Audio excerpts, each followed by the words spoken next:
Greetings, true believers, and welcome to episode 77 of the Pull List Podcast, a bi-weekly show about comics, pop culture, and faith. My name is Chris Poirier, and with me, as always, is the one, the only, as seen on DC Swamp Thing. Still a reference, don't care. Hector! How's it going, my dude? I'm preparing for trouble and making it double. Oh, yeah! Ribbit and rip it, baby! Oh... Thank you, MCU, for giving us that line of gold. I think. He was so he felt like a really bad knockoff Deku too. So like it made me sad.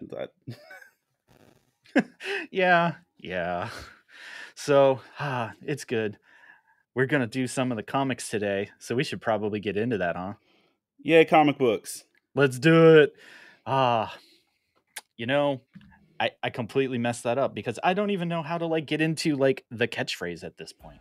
It's just wrong. Well, oh well. Prepare yourselves. Strap yourselves in. Right? Prepare yourselves. Are you prepared? Ready to go? Victory's in the preparation. We've got Comic Side! Better put the word out. Can't wait for the nerd out. Better put specs on. Better break necks on. I cut handsome checks for my expansion sets. They call me Obi-Wan. Act like you know me, son. I feel like we should run around all confused when that happens. If you have to prepare yourself to make it happen, is it really a catchphrase? Yes? How dare you? This is a high quality podcast that we do here. How dare you, sir? Fine. It's not like Bruce Willis has to work in Yippee-Ki-Yay. Mr. Falcon. Yeah, so on today's episode of the Pull List, we do have a wonderful show for you. Despite my completely disjointedness this morning, I guess I need more caffeine. It's good. We are going to hit the latest news, which there isn't a lot of. We'll talk about that yet again. I think that's 3 or 4 podcasts in a row we get to talk about what's going on out there. Our must-pull recommendations from the past couple of weeks, our favorite new number ones, and so much more. This is the Pull List Podcast. Yeah, so rolling into our newsroom, where there's literally nothing coming off the wire printers this morning. I just wanted to make the note yet again because it seems worth mentioning ad nauseum until actual news comes back. New York Comic Con happened since we've been here. Our friend Rob Retaino was there. Oh yeah, there was lots of folks there. But yes, he was. I was there 3 days before the show. Right. I actually felt your pain as you we're going to do cool stuff. You're wearing swag from your trip to Broadway and everything, and being like, wow, you're doing what I did for an event in Raleigh a few months ago. That I was in town and I was meeting a bunch of folks about video gaming stuff, and everyone's like, oh, we're hosting a major for Apex Legends, and I'm like, oops. I left the day it started. If I'd legitimately known New York Comic Con was the same week as the premiere of Almost Famous, I still wouldn't have changed anything. I wouldn't have stuck around. I didn't have money for that. I didn't have a ticket, and New York is terrifying to me. So, or it's at least it's overwhelming. It's draining. Okay, I mean, there's a lot of stimuli in New York. And people and all of that thing. So for sure. But yeah, New York Comic Con happened, and I've got maybe 2 things on my list that's relevant to that. Oh no, wait, 3. It's just actually something about something that's already happened. That I wanted to bring because somebody apparently asked Tom King a bunch of questions about Heroes in Crisis. And his answers were interesting. So I'm here for that. It literally has nothing to do with what's to come, but it is clarifications on things that have occurred. And Hector and I love us some Heroes in Crisis, so we're gonna hit that for sure. But in terms of comic books and new comic book stuff, I came out of New York Comic Con's news cool, we're getting bunches of movies and shows. I do dig that. But what about my floppy comic books? And I felt like there wasn't a ton there. Feel free to. It's because they know you would refer to them as free to play comic books. You're right. They're like, no, we're done. We're not making these things anymore. They keep calling them floppies. Make it stop. Oh well, it's fine. So yeah, let's jump into some of the things that they actually did talk about. So congrats to all of us. Deadpool 3 is official. Huzzah! And we get Wolverine and Hugh and everything. And I'm kind of with everyone on, I really, really hope this is Deadpool kills the Marvel Universe. Because it kind of got that vibe. Because unless Hugh Jackman really is changing his position on doing more than like a favor, I think that means he dies. Well, have you seen the contract? And I'm sure you and your ninja detective skills can pull this out. Have you seen the contract stipulation stuff for the Fox Disney merger about 2025? No. Is that when a bunch of people come available again? Mm-hmm. So the thing is, there's something in the Fox Disney merger. Yes. That actors who were currently employed by Fox for roles cannot be replaced until 2025, which is why we got Ralph Boner, which is why we got right Hugh Jackman, which is why we got Patrick Stewart, because those were roles that couldn't be replaced currently. Mm-hmm. And a great way to reset that slate would be doing what? Deadpool kills the Marvel Universe. Yeah, baby. It is the most meta thing that's possible at the moment, and I'm not even angry at it because that's like literally Deadpool's thing. And also, quite frankly, I just need another infinite number of years of Ryan Reynolds and Hugh Jackman play feuding with each other over Christmas and other things, because it is the most delightful social media on the face of the planet. Have you seen the trailer for Ryan Reynolds and Will Ferrell's Christmas movie? No. Oh, dear friend and dear listeners and viewers, hi on YouTube. Hey. Did you see a video like maybe a year ago, maybe 9 months ago, that was circling all the social medias of Ryan Reynolds and Will Ferrell doing "I could see brown, I could be blue, I could be," like where they sing a harmony thing? No. Okay. I'm gonna just look for TikTok Will Ferrell Ryan Reynolds. But I'm gonna send this to you. But there was a random video maybe 9 months ago of Will Ferrell and Ryan Reynolds dressed like Christmas Carol characters singing in harmony with impressive vocals. That checks out whether it happened or not. Yeah. But so that happened, and I was like, oh, they must be making a Christmas movie together. Lo and behold, 9 months later, trailer just dropped this week for a movie called Spirited.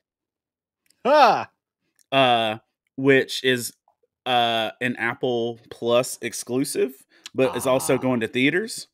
Oh. And it's Crafty dropping Apple. Yep. It's dropping in November, and it's Christmas Carol, but in full meta context. Like Will Ferrell shows up as the ghost of Christmas Present, and Ryan Reynolds is like, from Christmas Carol? He's like, yeah, that's been so long ago. He's like, I had this one little kid.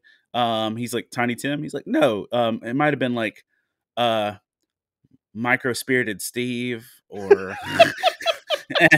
and so it's just them riffing on Christmas, but it's like a whole deal.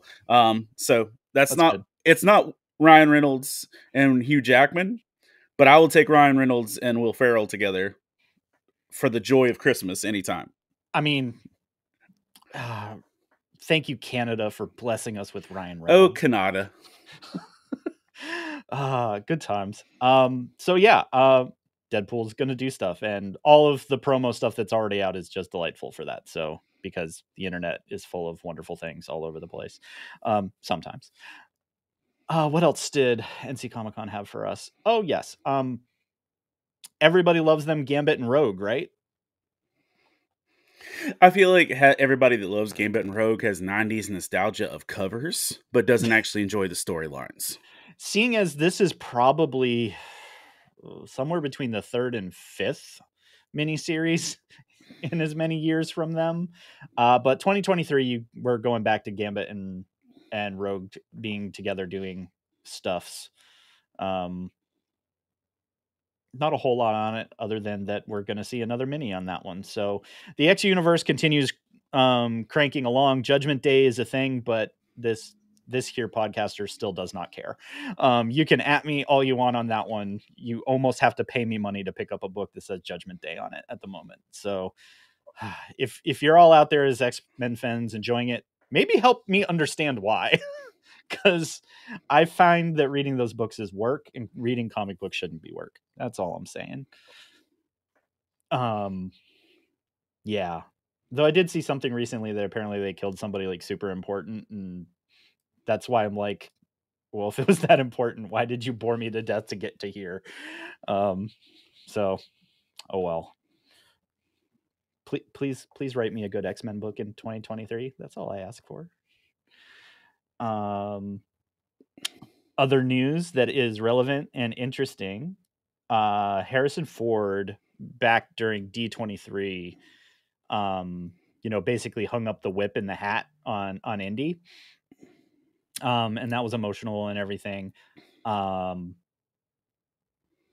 it has been announced and it seems confirmed, but I don't want to be that guy. So I'll let you read all this stuff out there and you can be that. But Harrison Ford is joining the MCU. Yeah, as Thunderbolt. Yep, as Thunderbolt Ross, because the original actor passed away this last year, who was excellent in the role, to be fair. He was excellent in the role, but he never got enough screen time to do anything. No, and I think the thing that's a bummer is clearly this was the glide path, that one was going to pay off eventually because Red Hulk and such.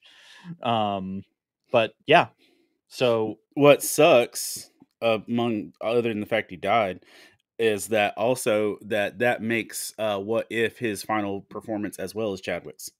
Oh wow, that is interesting. And a so bummer. Yeah, you've got two MCU greats that their final performances were that show.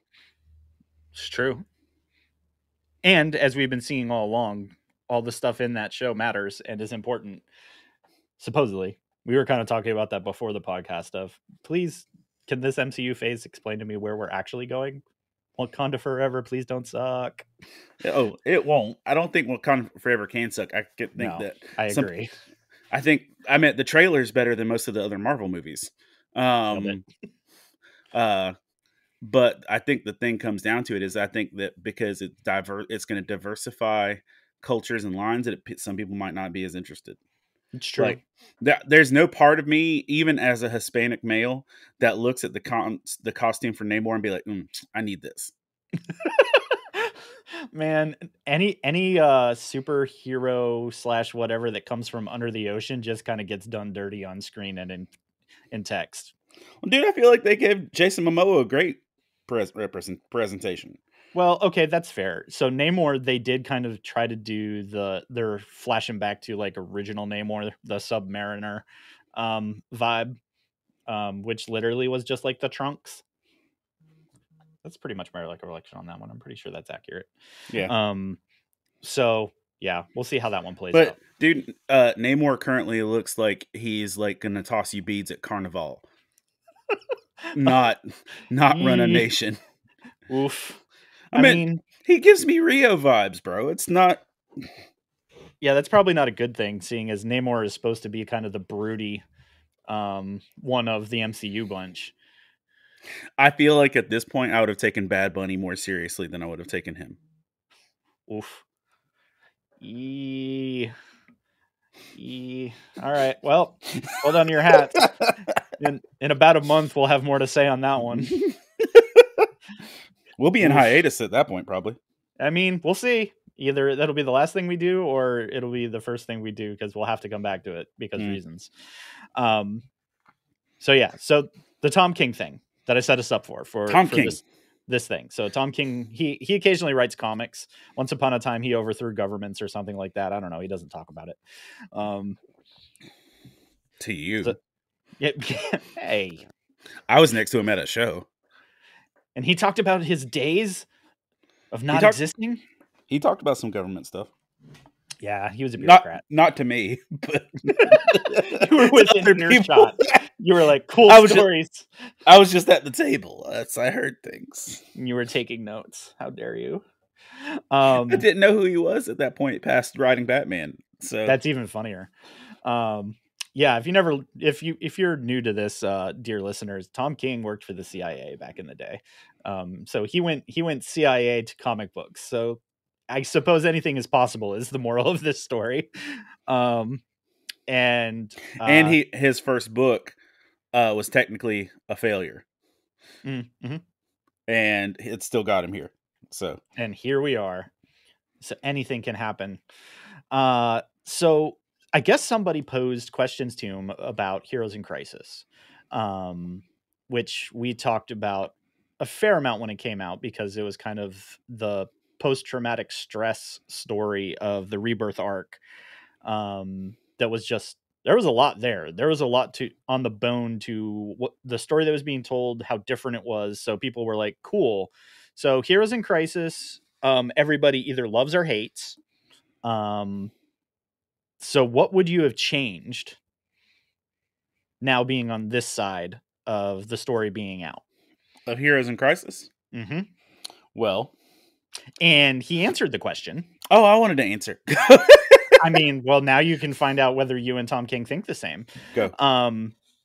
The very first thing he said is, I wouldn't have allowed them to let me name it Heroes in Crisis, was the number one. He goes, I straight up got offered to use the Crisis title, and I was like, print that money.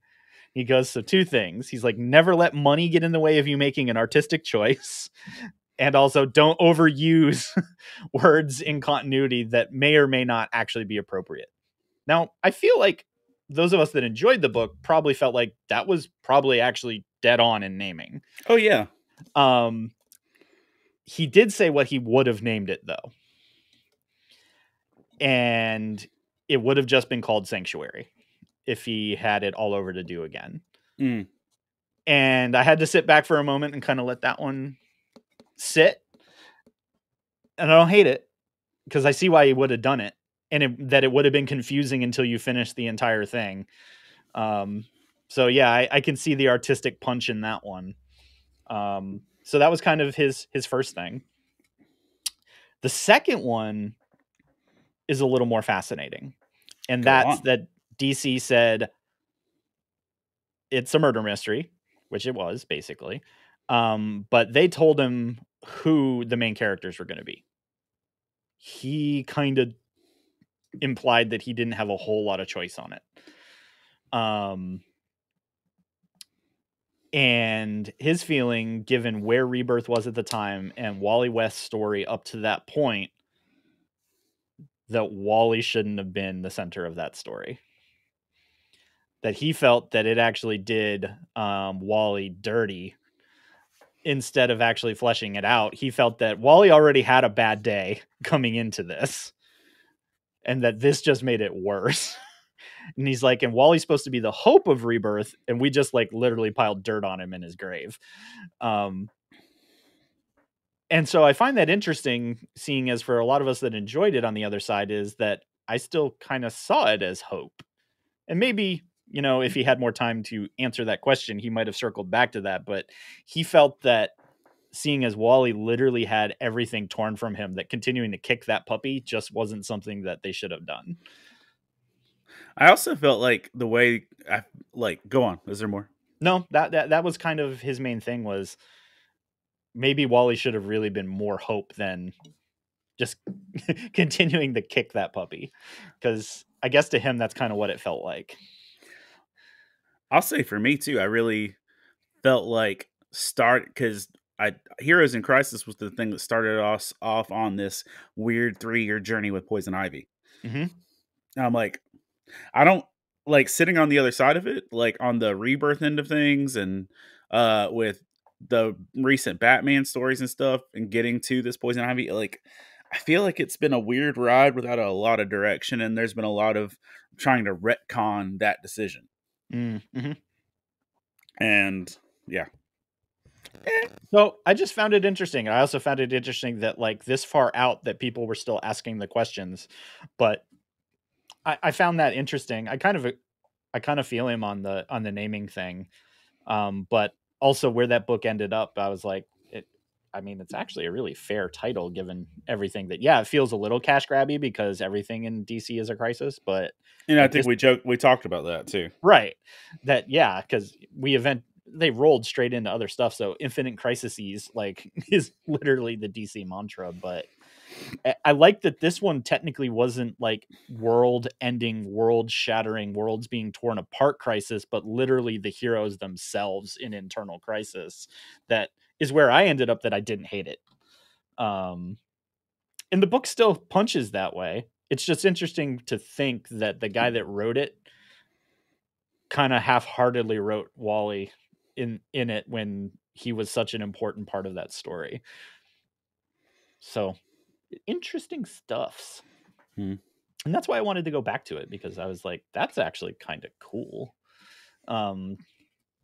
Especially now, almost 2 years removed, 3 years removed. It's been a hot minute since that book came out. But yeah, otherwise, I wish I could tell you that there was a ton of stuff. I mean, everybody kind of talked about their slates for early 2023, but nothing really jumped out of it. DC told us that 2023, their main event is going to be the Lazarus Planet. Yep.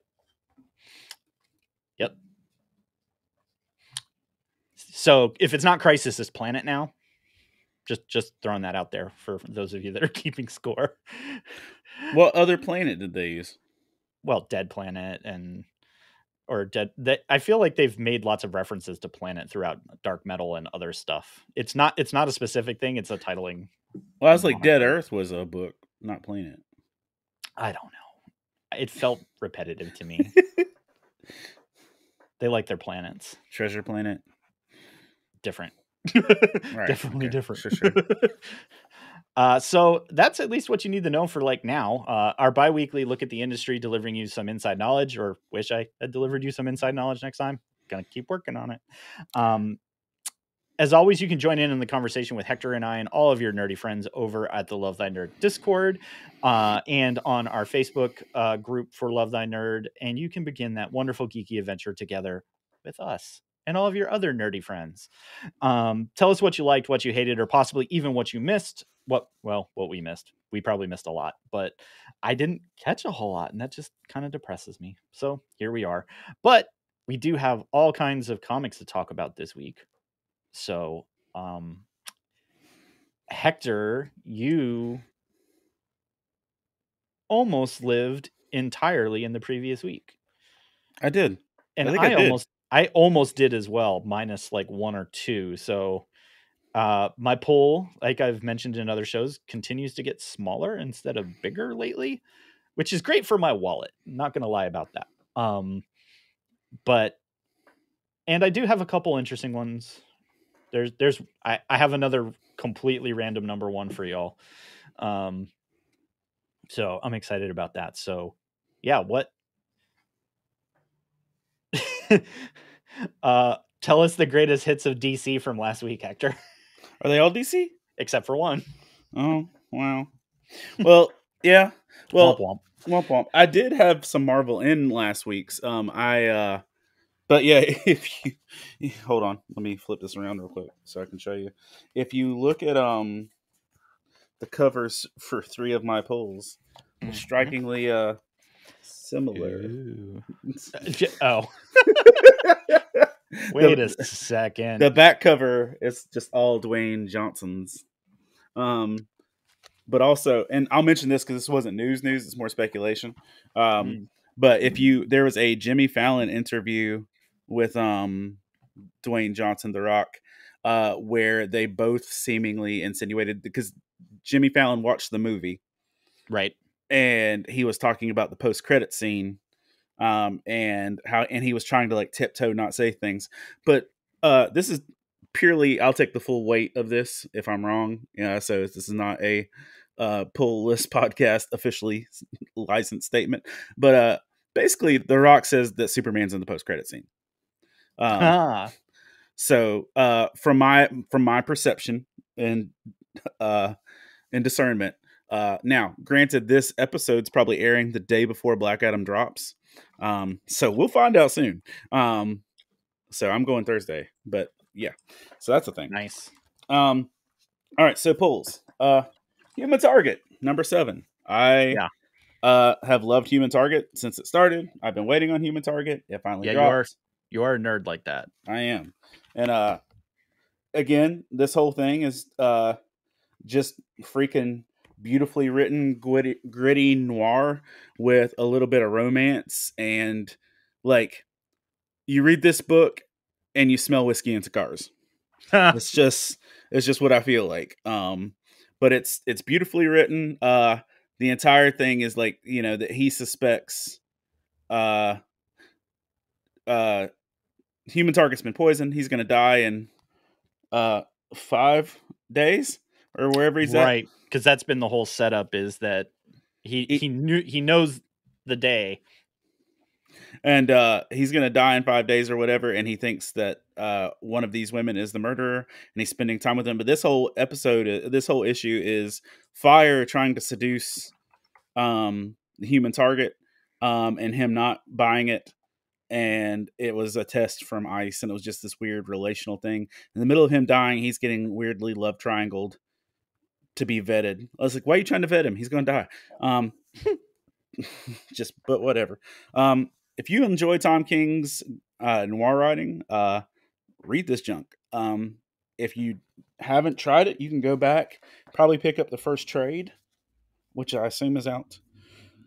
And yeah. Right, because they broke it up into the 2 pieces. Yeah, so this is the second half starting. So Human Target, still wonderful. I guess I'll save the other one for new number 1, I guess. Or which one did you put in new number 1? Gotham City. Okay, cool. So other book is Joker, The Man Who Stopped Laughing. I know we've gotten a lot of Joker stuff lately, and we just finished a Joker series, but I'll say this is actually a Joker book. Right?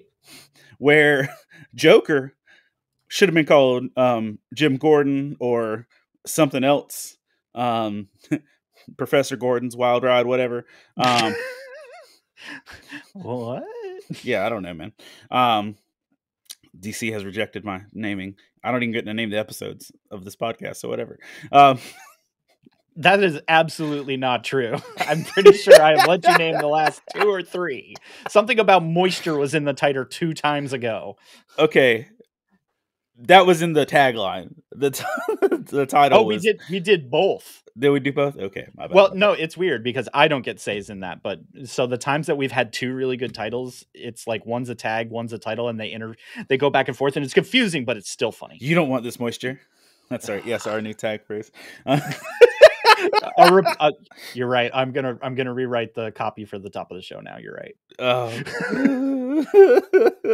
Anyway, this is a good Joker book, and because the Joker has been missing since Fear State, right?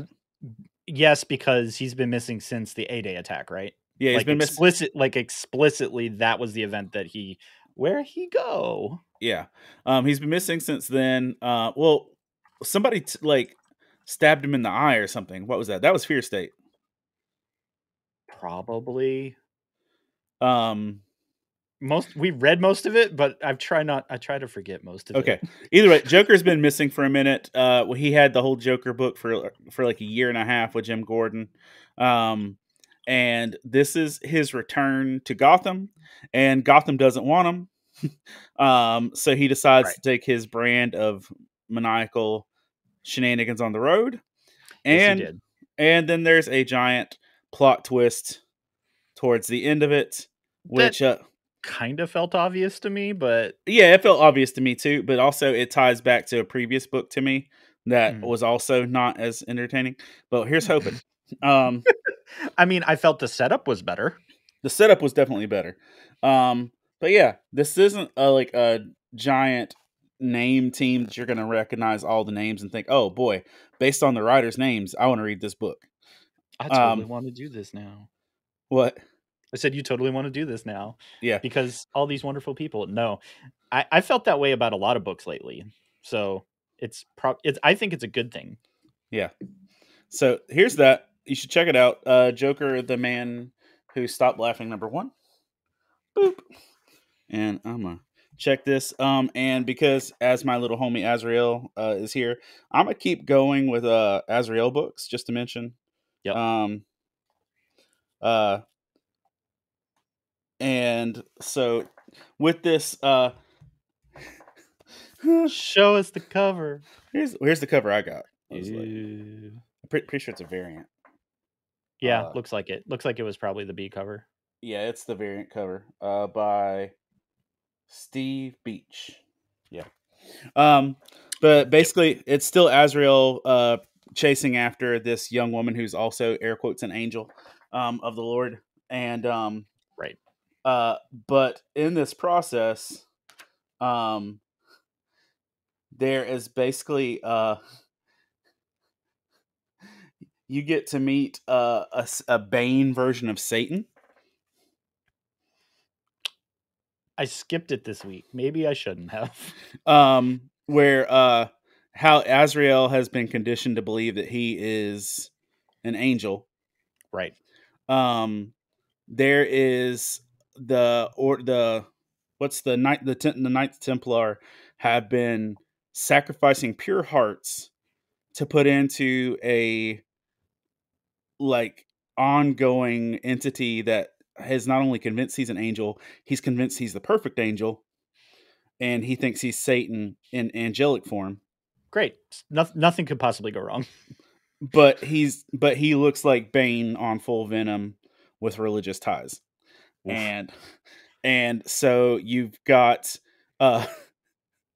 Azrael in his weakened state getting the Shaduki beaten out of him by Satan. Oh my. And the book ends with figuratively and physically. Yes.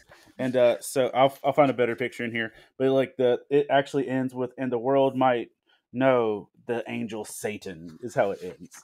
I want to find a decent introduction picture here, but so comes the morning star. Okay, let me drop this right here in the vision. Oh dang! So not going light on that one.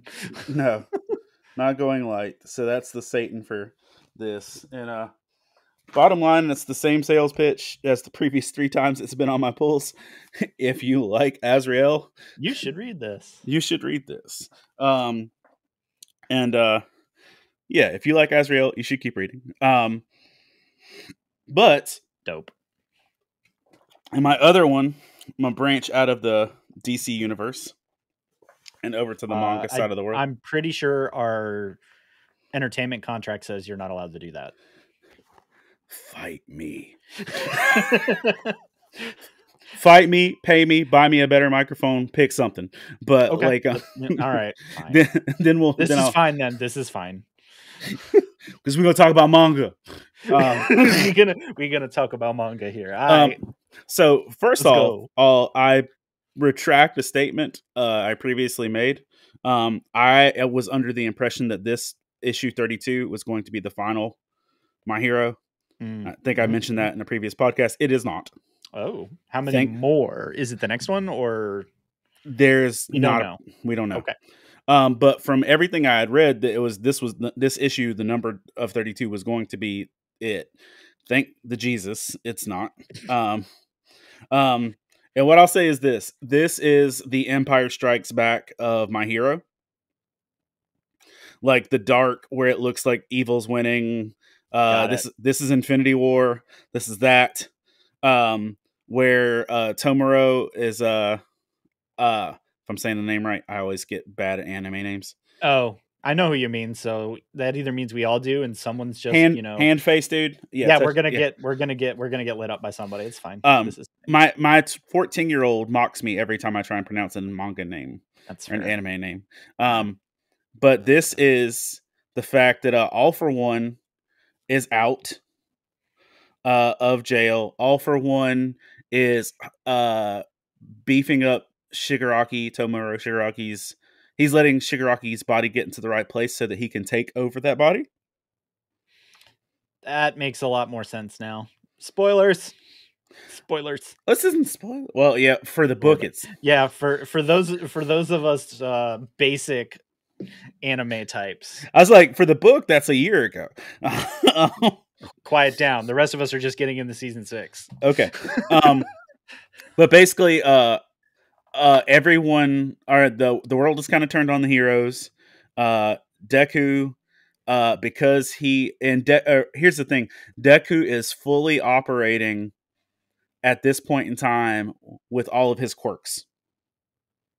Like, okay, so he's made good with all of the different threads within him. With the threads within him, and he's operating at near full capacity of like being able to use all the different forebearer quirks, and they're at war within him, discussing his options. So not only is he dealing with the worlds against him, the heroes are basically on the run and struggling, but it's the fact that even within his own body and spirit, he's got all of his forebears fighting inside him. But because All for One is hunting him, anybody even remotely near him is in danger. And because gonna have a bad time. So the heroes are distancing themselves from him because of that, at his wishes. But he feels forced to the point that he's the only one who can be out there. And All for One has also brought in hired assassins to bring Deku in. So not only does he have just general villains, he's got heroes turned villains hunting him down. He's having a bad time. One of the things that makes this one of the best My Hero mangas standalone period is that we get return villains who we haven't seen in a minute. Oh, interesting. What was Ares Predator dude? Oh, wore the beak, lost a hand. Yeah. His name's even harder to say. Right. So we get him back, and he's got a really interesting arc. But I feel like for me, the first episode of My Hero that totally broke me emotionally and sold me on the depth of how well these things can go is the muscular fight. Oh. This now brings us back to muscular when Deku is basically at the point of he's lost hope. And the weight of all of everything going on Deku has started to turn Deku in a way that literally, as a reader and as a watcher of this series, breaks your heart. And it leaves you like, I genuinely had dread turning pages in this. Now, this just dropped. What is this, October? This dropped at the end of September. The next one is February 3rd. Oof. So a whole nother 6 months before the next one drops. Where you're like, what's gonna happen? What's gonna happen? But yeah, it's just like you just sitting there dumbfounded in your anime drool, like, what happened? Why? Why are you like this? Yes. So those are my pulls. What are your pulls? All right. So this week in not DC, because it's everything else. And so that means I didn't have to steal this one from Hector this week. Either that, or he was like, Chris, go and talk about it. I haven't picked it up yet. Okay, that's fair. Do you not know what happened? I don't know what happened. All right, great. So here's the spoiler warning now. So this is the, skip the next couple of minutes kind of deal where I'm going to ruin everything for Hector, but the rest of you actually have a choice. So Daredevil numero 4. Check that cover out, yo. Yeah, it's a nice one. there's lots of cool stuff in here. Like, what's really funny to me though was when everybody talked about this issue coming out, they talked more about this. So spoiler number 1, ew, look at the kind of quasi new outfits they got. He's got the, you know, samurai Ronin thing going on. But we got both of the Daredevils side by side and all that cool stuff.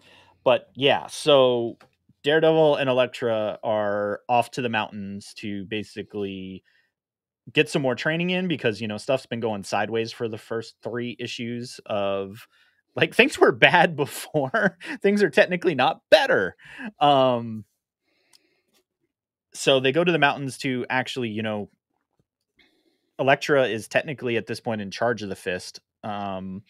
And kind of returning to that whole thing. So Daredevil's like, yeah, so we could use a mercenary army that is for good as opposed for evil. But he's got to pass some rites of passage and beat some stuff up and not die. So, you know, pretty much the go to the mountains fighting montage with your original mentor, because they get to the mountains and Stick is waiting for them. And Murdoch is like, I don't need you, old man. And he's like, yeah, you do. It's literally how you exist, friend. So training montage, go off into, you know, the cave of your fears and everything, fight them, don't die, come out the other side so that you can become basically king of the Fist or whatever, because Elektra is already the queen of the Fist. And no, that's not a nuance, because the spoiler for this is that that Daredevil number 4 told you that it would be the first appearance of Daredevil's new King Daredevil outfit, but it actually was the wedding of Matt Murdock and Elektra. What?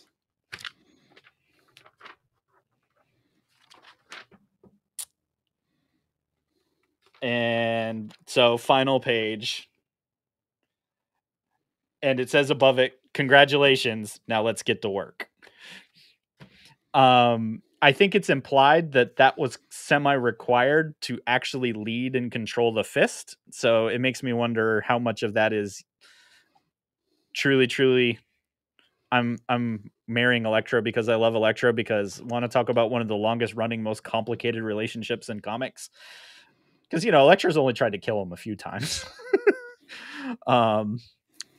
And they do go through the whole thing of Matt's relationship with Karen and his feelings for Karen over the years and all that stuff. So, you know, Matt continues the internal battle and everything, but this is just like crazy comic book territory right now. So, yep. But what happens every time a comic book protagonist gets married? Oh, somebody gonna die. Somebody gonna die. So, and for the sake of future Marvel properties, it's gonna be Elektra. Oh yeah. And she'll come back to life again because reasons. But here we are. So gorgeous book. I'm really happy with the creative team right now because it is pretty. I do dig the like half samurai like look that they've given Daredevil right now. So all about it. So yeah, Daredevil continues just to be really, really good and only suffers a little bit from like the prototypical comic booky stuff, like a random wedding. I guess Marvel learned their lesson from everybody else that we probably shouldn't build up a wedding just in case nobody cares. Because here we are. Oops. Or build up a wedding and then not give a wedding. Sad. Big sad. So let's see. Next book should come as zero surprise to 100% of the people, and that is Dark Spaces. This is your Firefighter book? Yep. It is confirmed that it will end in book 5. This is book 4. So like I've said, on the journey of these feloniously incarcerated firefighting women, say that 4 times fast. I can't say feloniously. Yeah, I had to slow down and think about it.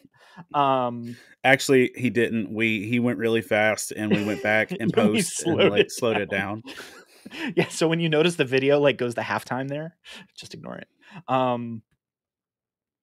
So they've been fighting the firefighter thing in the wildfire. You know, they're trying to do the heist, and at the end of the last book, I told you, you know, like stuff just kept getting worse. Like after one book, they found a dead body and they're like, that can't be good. At the end of the next book, like a bunch of mercenary dudes showed up and started shooting at them. So we're in that part of the story, right? And so that happens. They all get caught. They take one of the women from them and are like, yeah, we're going to kill the rest of you after we torture and, you know, do stuff, bad person stuff to this other lady. And I was like, ew, that's uncomfortable. Thank you, storytelling. But you know, they get free somehow. And so they go looking for their friend. And so spoilers again, but I don't care because all this is being really well set up for the rest of it is like I said, there is literally a twist at the end of each of these stories. It's very clear it was done on purpose this way. That the turn again for all of this at the end is that the fifth out of the fourth of them planned the whole thing, including them getting caught, and had planned on killing them all so she could take whatever they're stealing, because we don't still fully have a grasp on what they're stealing. It's digital. They've been taking it off these servers in this thing, but we don't really know what it is. So I'll be curious if this is one of those heist books that they don't fully even tell us at the end. It's Kevin. It's Kevin. Reference. And that's all we're giving you. So Kevin. Oh yeah, good times. So spoilers but not spoilers, and you get to try to spend the rest of the month figuring out what that came from. Congratulations, welcome to our first contest. At us and we will say absolutely nothing about it in the next episode.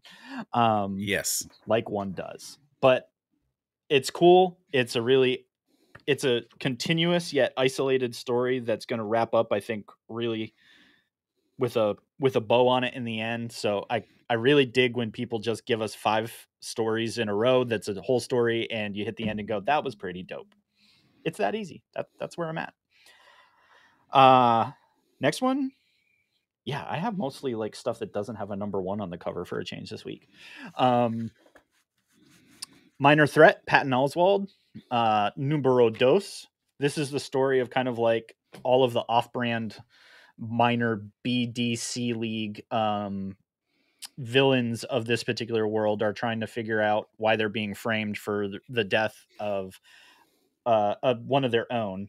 And it's mostly a commentary / meta discussion on what being a CDE level villain is in a world of superheroes and whatnot. And each book does appear that they're kind of focusing on laying out what each one of these villains like power actually is, and how it impacts the story. And it's really entertaining. Because I'm trying to see, there was one place in this they actually graphically tried to represent this dude who he's just really smart is ultimately what he is. He's Sherlock Holming stuff. So it's like, even like the most recent BBC, like you see all the thought bubbles of like the random pieces and everything. So he kind of has one of those in here, and everyone's like, he says the conclusion first and they're all like, I don't get it. And then he walks them all through and they're like, oh yeah, okay. Yeah, that makes sense. So it's just weird, but it's weird meta in all of the right ways. So if you're just looking for a different journey that is definitely different, Patton Oswalt does different. You should check it out. It's on the Sherlock note, just for those who are concerned or care. Obviously, this past week, Angela Lansbury passed away. And for those of you who, you know, are Murder, She Wrote fans or just liked her in a mystery capacity, she will make a posthumous appearance in the Knives Out sequel. Oh man. So that should be good though. I want to say Sondheim and Lansbury are both making posthumous appearances in the Knives Out sequel, Glass Onion.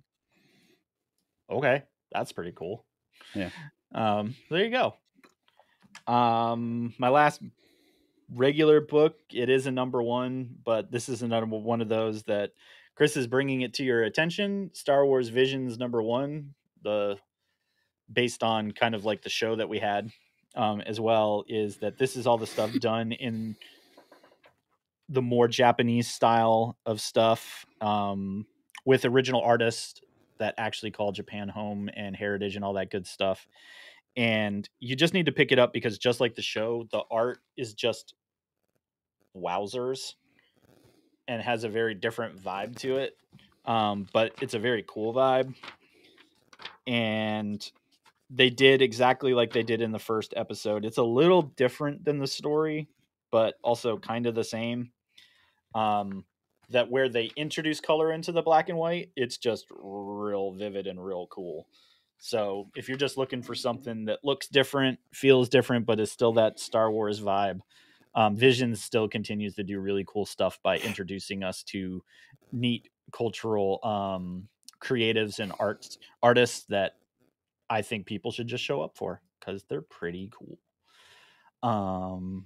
Let's see. So yeah, it's number one time. It's number one time, everybody.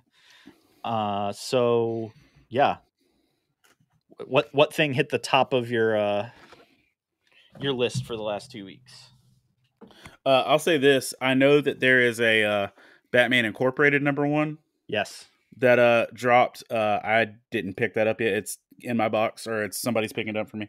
But adding another Tom King book to my roster. Because the same thing, the gritty noir smells like whiskey and cigars, and cheap perfume is a Gotham City Year One story. It is a story basically about Gotham during the era of Bruce's grandparents, and some gritty crime-ish drama that they're involved in. It features characters that you might be familiar with, like Slan Bradley, but in a different time frame, obviously. But literally, if you don't have any concern or care about Batman, and you just want to read a gritty noir that happens to take place in a city you're moderately familiar with, this sticks the landing. Tom King does noir well, and if that's something you're interested in, this was fun. Like, I took a shot on it just because it was Tom King. If it was another writer, I probably wouldn't have picked it up. But I did, and I enjoyed it. So there's that. What you got? All right. So going off the deep end, like one does. Not Chris, the with deep that, end. yeah, Chris, with that, what just happened here? Comic pull for the week is I picked up Boom Studios' new #1, The Approach. I was interested in that one. By the way, there was one with the week that Todd subbed for you. Mhm. I had a #1 that was so far off the deep end. And it was one that we talked about off camera, or off recording.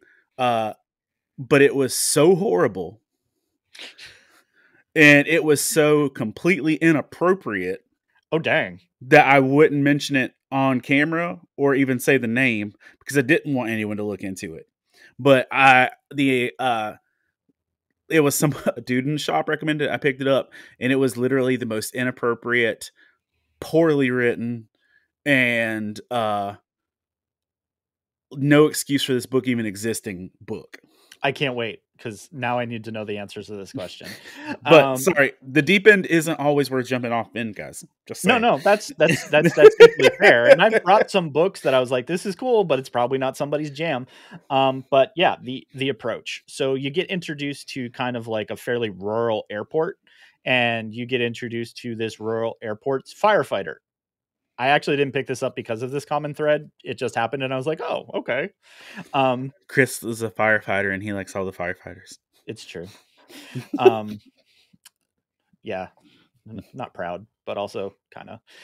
So, a snowstorm's coming in, and it's basically you got to go into work and it's the whole thing of like the firefighters also clear the runway of snow. They like do everything almost, because small airports tend to do that you'll have people to do a lot of different stuffs. And they're like, yeah, we got diverted a flight because of the bad storm and everything. So it looks like a plane full of people is going to randomly end up sleeping here for a day because that sucks. And this happens at rural airports, believe it or not. So that happens, and they're like, oh, well, cool. We're going to make you all comfortable. Everything's great. And you're like, cool. This is just a story about this kind of stuff, and everything's trudging along, meeting random characters, and the guy that works in the tower, other security guards, and the 5 people that run this airport kind of thing.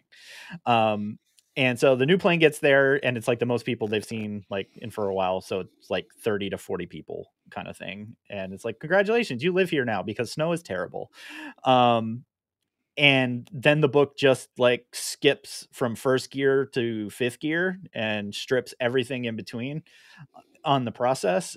And the whole point to the approach is this random small plane kind of comes out of nowhere, and the tower's like, oh no, I have a big plane sitting on the runway because there's not supposed to be anybody else out there. And it comes in, crashes into the plane, explodes.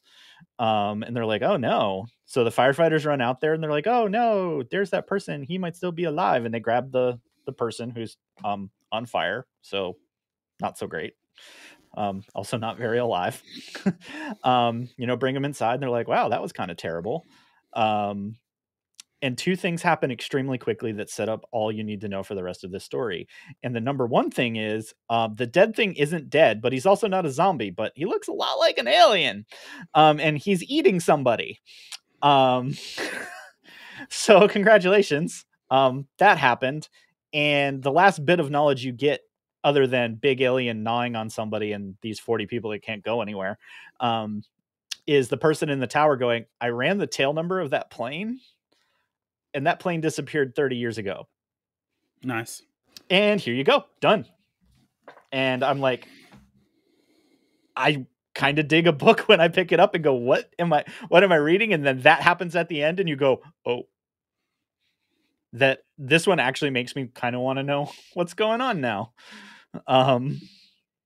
Because yeah, I mean, like, it was straight up kind of mundane, random rural stuffs. And then the story has shown up and it's still really confusing. So, yep. The approach. You are either ready or not ready. I don't know. But there's also a third category for me. There's books that I don't think I would read, but I find interesting enough that I look forward to you telling me about them. Okay, that's fair. Yay. I did it. It's story time with Chris.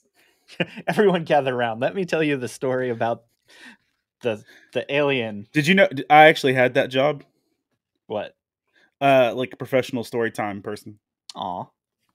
That seems like legit. At the mall that I like, there, for whatever reason, all of my secular jobs up until I became a missionary were in the same mall.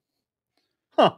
So I worked at a department store, Bath and Body Works, Walden's, all in the same mall. And then for a season, I had a job as a storyteller where I would sit in a big oversized chair, wear a cardigan on a rug in the middle of the mall floor, and kids would gather around and I would read them stories or tell them stories.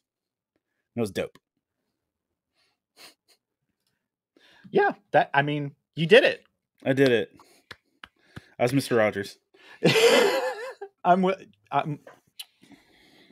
Man, I already have a title for this episode, but that's close. I am Mr. Rogers. Right. Which, by the way, on a note of hilarity, and this actually ties into things we're talking about, sort of. We all kind of got the vibe that Rogers the musical was kind of like billed and booked as like a Hamilton spinoff or knockoff. Right. Okay. Do you know what theater Hamilton plays at? Oh no. I don't, so I'm going to let you explain this because I have a feeling I know, but... So I was walking around Broadway, looking around, and, I'm taking pictures of everybody's shows that love them and everything. Hamilton plays at Rogers Theater. It's good. Ha!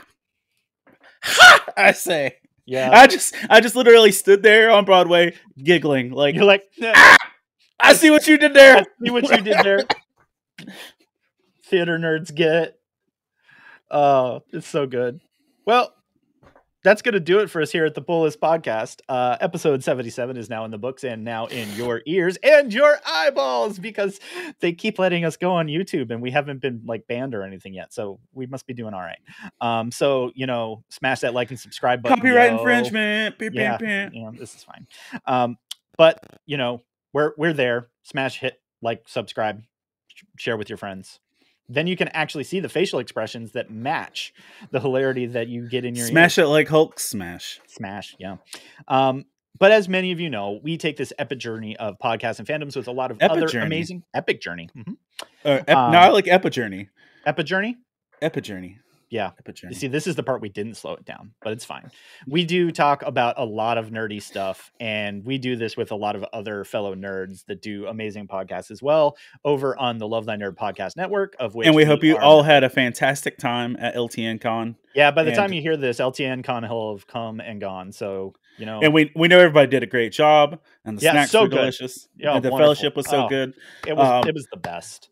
Todd Turner had the best display. Yeah, if we were handing out trophies, here I'll just cover it. But you know, this one's for you, Todd.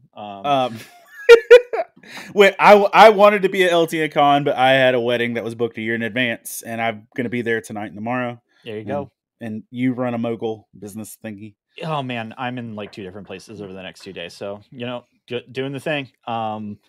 So yeah, be sure to visit us, lovethynerd.com. You can find out about all those other cool shows and some stuff from LTN Con, because they usually post some stuff up after that happens as well.